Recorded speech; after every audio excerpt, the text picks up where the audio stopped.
What's going on, guys? In today's video, I'm going to be reviewing the Sigma 16mm 1.4 prime lens for Sony mirrorless cameras.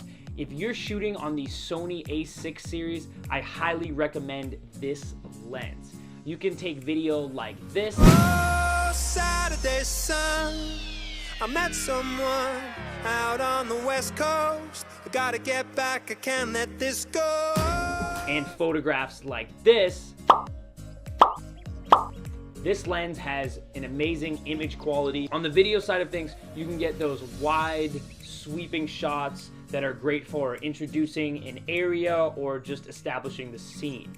And on the photography side of things, you can get nice landscape shots, get a ton in frame, and then also if you're doing wide angle portraiture, it's great for that. And on the video and photography side, that shallow depth of field that is possible and that low light capability that is possible with the 1.4 aperture is also a very nice feature to this lens. So let's talk about the build of this lens. This lens has a really nice build to it. It has a nice metal mount. It's also weather sealed. You can shoot out in adverse conditions and not be worried about getting moisture inside of that lens.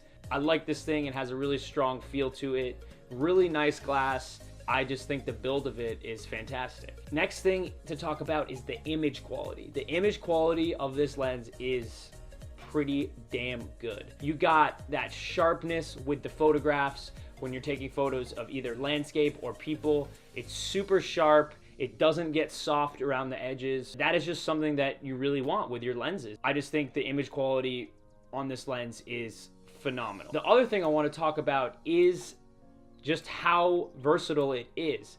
Photo and video, you have the wide angle capability and you have the low light and shallow depth of field. So it's great for that as well. And the price point of this thing, that's what all of you care about. This lens is only gonna run you about $450. It is well worth the price of admission. The image quality that is capable with this lens would cost in the thousands for other choices of lenses, other Sony choices. Definitely check this one out. $450 is worth it. Investing in lenses is the best possible thing you could do as a photographer or videographer. You do not want to get cheap lenses. They're not worth it. This lens being $450 is a complete steal and the image quality is there. That's a big deciding factor for this lens.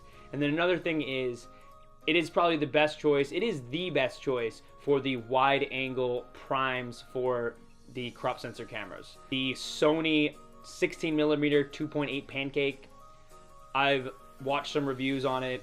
People don't like it. It's not a very sharp lens. It's not a professional looking lens. The 20mm, I've heard pretty good things about. It's also the pancake lens, but it's not as wide and it doesn't have a nice solid build to it. It's just a very pancake style lens as well. So this lens, really nice build, and you're gonna get that damn good image quality. So that's what you want at a fair price. Yeah, just recapping, this lens is fantastic for hybrid shooters like myself. So if you're a hybrid shooter, you wanna shoot both video and photos, this is a great lens to pair with your Sony A6 series camera. The price of this one is honestly probably the deciding factor. $450 for this lens is a steal. Overall, I love this lens. Sigma, thank you for creating it. It is fantastic. I've been able to create some beautiful images and video with this lens. Thank you for watching this review. I hope you learned a little something from it. And if there's anything else that you'd like me to review that would be possible for me to do so, I would love to do it. Please hit that like button, drop a comment down below, start up a conversation, and if you haven't yet, please subscribe to my channel. And as always, thank you all for watching. Saturday sun, I met someone